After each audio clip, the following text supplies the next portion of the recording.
Thank you very much for staying on here. But that is how some traders we spoke with in town expressed their worry with the power crisis we are faced with here in the country. They tell us how this is badly affecting their businesses. I have here with me in the studio Deputy Communications Director for the Convention People's Party, Ernest Afram. Now, we'll talk about this briefly just before we move into the demand by political parties in the country for an emergency inter-party advisory committee meeting ahead of the voter registration.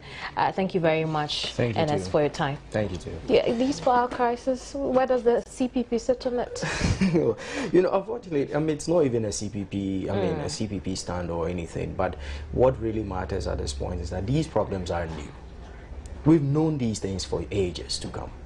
And unfortunately, we've been addressing these old problems the same old ways, with the same failed measures that we've been using all the time. There always seems to be a fire service attitude, mentality to addressing issues.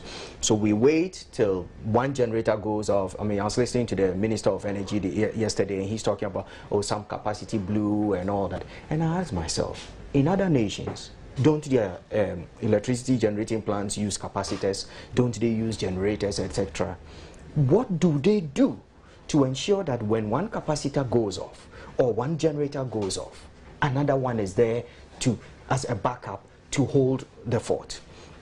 So right now, the problems we're facing now is even more, because it's not only a power of generation, an issue with generation. We have generational challenges, and then we also have the equipments themselves falling apart, and then some also going down for servicing. You ask them, even my grandmother at home knows that if her cooking pot is nearing a point where maybe she would have to take it for welding or shining or something, she would have a backup to it. So how much more a government, a sitting, thinking government? And you see, when you say these things, people say things like, oh, you know, the president has been in office for a year and a half. I don't buy that. You see, that to me is an excuse. We vote political parties, and parties should actually have ideologies and have an agenda as to how they are going to develop a nation. We have a party that's come into office and promised us that they were going to give us a better Ghana. We're in the 6th year, and this is what we have. So what I begin to question is, what does the party mean by a better Ghana? How have they delivered? Because here we are. Look, I mean, you have a hairdresser, and they're not the only ones. Barbershops are now using generators. You have barbershops using generators. Look at the recent MPC report from the Bank of Ghana. Companies are laying people off. People just saw, I mean, what came out in the news recently about their mines and possibly Blue Skies laying people off, etc. But prior to that, if you look at the MPC report for the first quarter of this year, what they're showing is that revenues from payroll revenues from payroll taxes have dropped, which implies that already companies are laying people off. But should we be surprised with the turnout of events as far as our power generation is concerned? You recall that when the stakeholders, ECG, Gridco, and VRA could not get the increment they asked for, and they got only the 78.9%, which had government subsidizing somehow. They told us really that this most likely would only manage to cover cost of production. You know the funny thing about it, and I don't know if you had the opportunity to read the proposals presented to the PURC by the Gridco, the ECG, and VRA. I read those proposals diligently. For in all three proposals, one point that was most glaring in there was that for most of them, the reason why they were asking for the increase, the prime reason was the drop, was the devaluation, the fall in the currency, the rise in the dollar. So currency issues were affecting them because their input, a good chunk of their input is imported. Their equipment is imported. Some buy fuel, and the fuel they pay with dollars. So when your currency is dropping, it affects their operational cost. Now, if you think of it, that proposal they presented to the PRC was presented in 2011. At the end of 2011, and by the time it was approved, the cedi had already lost about 20% of its value. Now, over time, even after we have given them 70% plus, right now it's gone over, we've gone up over 90%. So after even increasing the the tariffs by 90%, given that we ourselves, the government has not been able to hold the currency steady, all that money we've been paying to ECG has nothing and is doing nothing to mitigate the problem. In fact, I wouldn't be surprised that, look, in another year or two time, they will come up with a big increase and tell us that, you know what, you need to pay realistic tariffs. And I don't blame them, because until government begins doing what it is supposed to do to stabilize our currency, and this is not only an NDC problem. The MPP played the same politics with it. When they came and the currency had dropped, instead of dealing the problem is that your currency had lost so much value that you were exchanging about 7,000 plus Ghana cedis to a dollar. That is the problem. The solution is not playing number basis or crossing out zeros. Because when you cross out zeros and you redenominate your currency, all you're doing is masking a problem. If you have mold on a wall, what you do is you treat the mold. You don't whitewash the mold. So until we begin to have parties with clear guidelines, as the CPP displayed in the under the First Republic, and I'm not saying this for partisan reasons, but I'm beginning to think that we should begin to interrogate our parties. We are not voting for symbols. We're not voting for a cockerel, a chicken, or an umbrella or anything. Those things are meaningless. We should be voting for ideas and leadership. Not because someone sings well or somebody shares the most t-shirt or he knows how to campaign well. So till we begin to interrogate, what are they bringing? What do you stand for?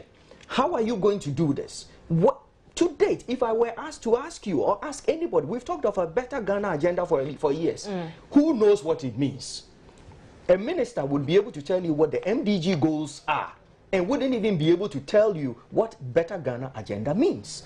That tells you there is a fundamental problem with how we govern our nation and how we choose our leaders. Because someone's giving me a slogan, better Ghana agenda. What does it mean? So let's come back to our power crisis. Not even Aboaze will change anything for you. How is Aboaze going to change anything? Aboaze, we understand, will come alive October 27th. And when it comes, you already have a deficit in generation. And this year, conservative estimates say that we would need with every 2.2% increase in population, which is the projection by our census, the 2010 census, we would need a 10% increase in generation. And others even go up to 12%. But let's go with a conservative number of 10%. We already have a deficit in generation. So Aboaze coming online, because Aboaze is not going to generate much more. What Aboaze is going to do is going to augment the gas we are getting from Nigeria. To date, if Aboaze was alive and Nigeria was alive, we would still have the problems today, because guess what? The machine itself that is going to generate the power is down.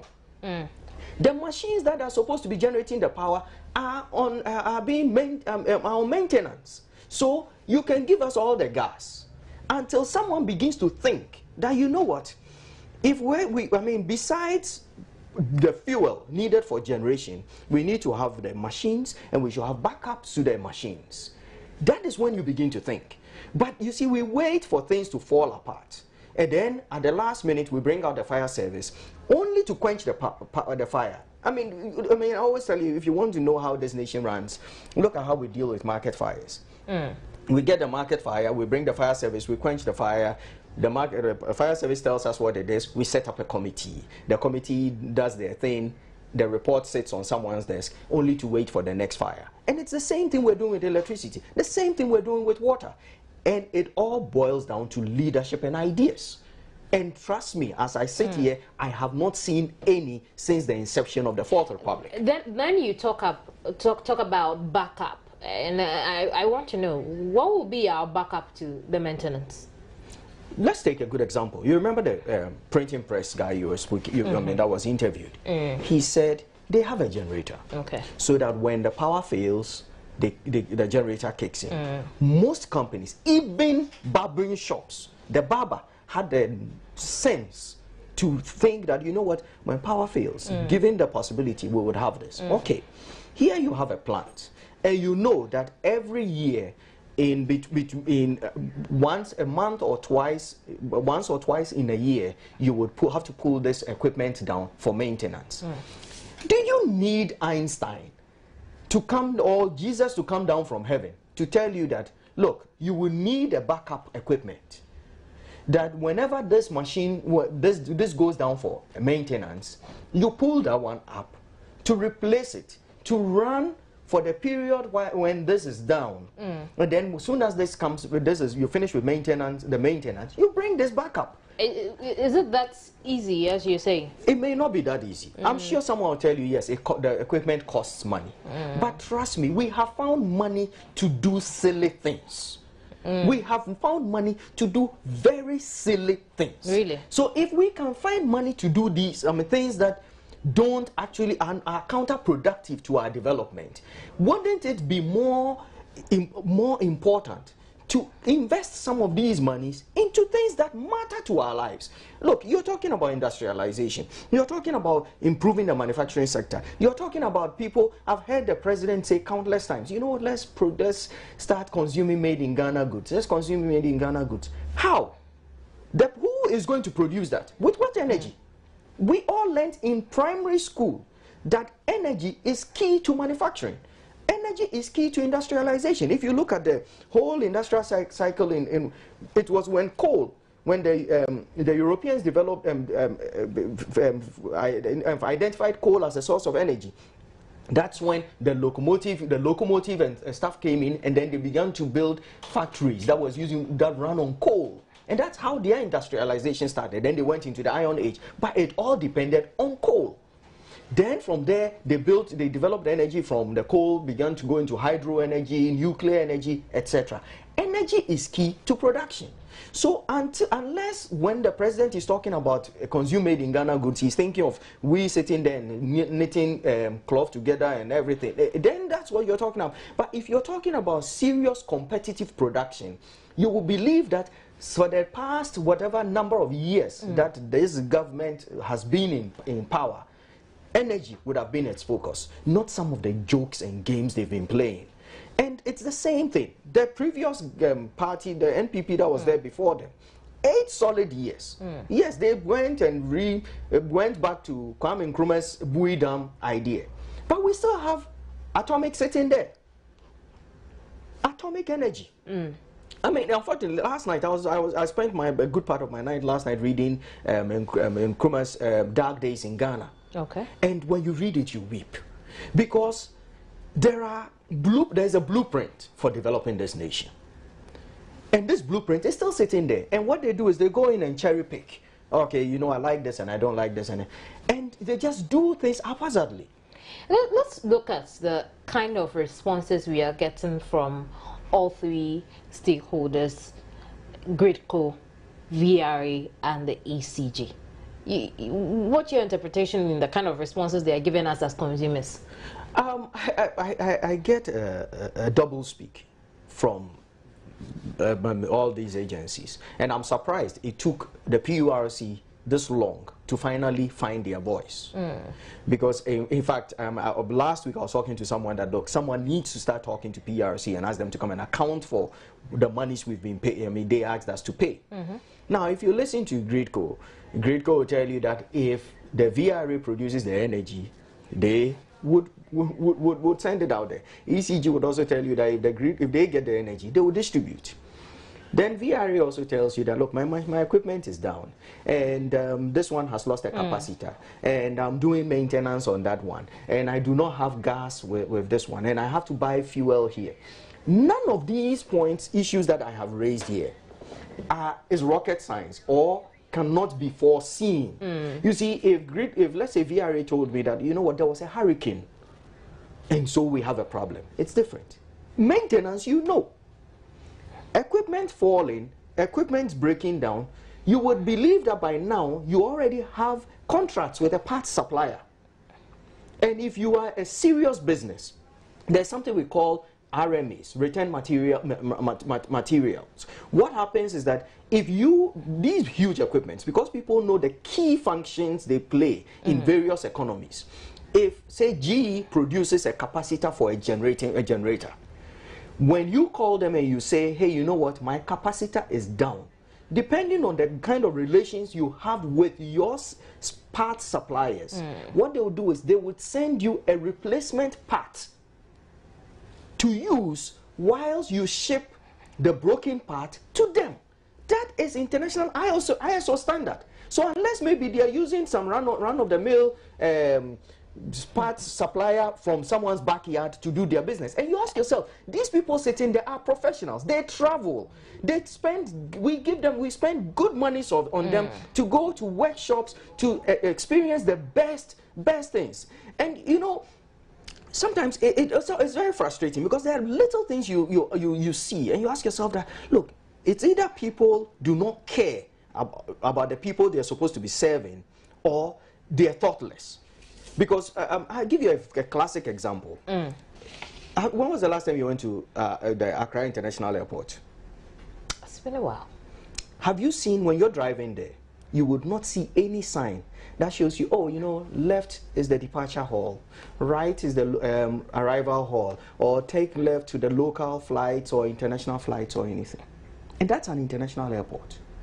In fact, from driving from Circle to airport, there's not a single sign on the road that shows you that go straight. You'd see, you know, when you travel, you'd see an aeroplane sign somewhere showing you that there's an airport. As you go, there will be an airport somewhere. But we have a board there. So it's the same thinking that is affecting everything else. Nothing changes. It's all the same. Right. So that'll be a wrap for our conversation on our power crisis. We'll end it there. But let's move on to the fact that general secretaries of various political parties in the country have demanded an emergency inter-party advisory committee meeting ahead of the voter registration by the Electoral Commission next month. The political parties, among other things, want the EC to build consensus on the need for another voter registration before the process begins. The EC has, as part of the Institute of Economic Affairs Political Parties program, resolved to get the EC to hold the IPAC meeting. Well, I may be talking too much. Let me just get to Ernest and find out briefly. Why the demand for this emergency? Oh, I would rather have thought that the political parties will be lauded for calling for this. In fact, after the 2012 elections, there were so many issues that came up. One political party decided to take their issues to court, and that dragged on for well over 7 months. All the other political parties had issues. The CPP, for example, we tabled all our issues and presented it to the Electoral Commission. I believe the PNC, the PPP, and others also did the same. And there were so many other issues that arose even out of the court issue. Now, there are two major issues, election-related issues coming up. In June, the Electoral Commission is getting ready to open up the voters register to register new persons on there. And coming soon is the District Assembly elections. What the political parties are asking is that, look, let's sit, dialogue, make sure some of the issues that came up during the 2012 elections are resolved, so that we do not go into another election cycle, spend countless amounts of money, only to find ourselves in courts all over the place. That is the gist of the whole thing. What are these issues we are looking at, you know, dealing with before we open this register? Oh, I mean, one of the basic things is, at one point we didn't even know how many people that were supposed to be on the voters register, whether how many people were registered outside of this country and those who registered in country. There were issues of even the pink sheets. What goes where? Even the Electoral Commissioner's own personnel couldn't fill out the pink sheets. And then there were some court rulings whether a signature is needed on a pink sheet or not. Does that mean, are we going to sign pink sheet, or should pink sheets be signed, or is the pink sheet even any relevant anymore? I mean, are we going by the intent of the voter or what the pink sheet reads? There are so many issues. These are all the issues that, some of the issues that we're bringing out, saying that, you know what, let's be careful. Because right now, with the limited registration process they are going to be doing, the EC is actually not going to be opening it, going into neighborhoods, etc., like they did the first time. They are looking towards opening up, people going in there and register. Meanwhile, stakeholders like the political parties, the civil society organizations, etc., also have a stake in here, and they all have a stake in ensuring the integrity of the voters register. That is why during the primary voter registration, we had representatives there to to make sure that the people registered are people. Except my other concern is the fact that one would imagine that at a point when the EC had asked for suggestions from the political parties, all of these things would have been tackled. Why the EC didn't take your suggestions? No, suggestions. I mean, if suggestions are like opinions, anybody could have them. No, it asked for. It gave a deadline and asked for we did present suggestions. The EC didn't work with those ones. So then, like I said, one would imagine that all those things would have been captured. Yeah, but you see, the point is, you putting a suggestion box downstairs here and asking people to put suggestions in there. Does not mean you're going to take them, or you're going to even. It's just like the IPAC meeting, which is not binding on but you see, the IPAC. You see, I can make a suggestion. It's one thing me writing a suggestion on a paper, and then another thing me dialoguing with you, because then you would ask why, for what. There is a little banter, and I would be able to explain it, and you, in accepting or not accepting that suggestion, would also be able to explain why you think this may not be right. Because you see, at the end of the day, yes, the EC has the power to do anything, but we also want, we're all vested in this, to make sure that our electioneering process runs smooth, they're peaceful, and they reflect the true intent of the people. So you can't just say, okay, because we've sent our suggestions, if the EC likes, he may choose or he may not choose. But I mean, it helps us. In fact, do you know, the IPAC, this IPAC thing that we have in Ghana is unique in the whole of Africa, and it is one thing that Ghana has been commended for all over Africa. In fact, other nations have come here to learn how it works, where you have stakeholders coming together and working with the EC, even though it has no effect on the EC's power autonomy, but at least giving some input as to how the EC works. These are some of the things we're talking about, because we want to avoid a situation where we end up with another fire service situation. Then things get to a head. We already know that the EC was complaining about money coming into these elections. Wouldn't it be helpful for him to even dialogue with us and for us to see if there are other ways we can even raise money for, to run the district assembly elections? Let me read a few comments from our Facebook page, then we'll wrap up on this conversation. Anankabil Michael on this particular matter says, it's a way of deepening our democracy. EC should heed to this call. Ibrahim Awesu Diligent says, Ghanaian politics have nothing to write home about. Joseph Sidis Prempe says, what politics is done to Ghana is enough. So should we concentrate on our development and put a stop to petty politics? I'm not sure what a young man means here, but they are your thoughts, Joseph. And Joy News, Areme.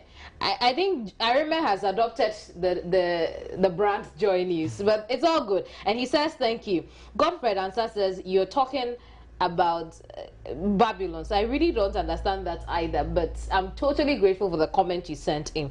Prince Livin Bazum Dunia says, well, something that has to do with Nigeria, but those are your thoughts you have sent in. If you haven't sent yours yet, you can send that in. I'll be more than glad to share it with the rest of us here. Ernest Afram is Deputy Communications Director with the Convention People's Party. I'm sort of used to saying communications manager. Oh, but communications director. Communications They director all with mean the the same anyway. Convention People's Party. When are you looking forward to this happening? I mean, the communique is being presented to the EC. When was that? Yesterday. So You've got a response already? We haven't, but we are very hopeful. Good thing is the EC has been very, has been a listening EC, and we're hoping. Has it now? Has it? They've listened to some extent. So we're hoping. We've been asked to be positive minded, so we're trying to be positive. We're hoping they would listen and come forward with it, because at the end of the day, we all have a stakeholder in this, and even the EC, having the political parties, etc., on board also strengthens their mandate, because then they when they go out there, because once we're all involved in the process, we all help and resource them in any way we can to make sure it runs smoothly. Right. Thank you very much, Ernest, once again for your time. Ernest Afram is Deputy Communications Director for the CPP. You're watching News Desk.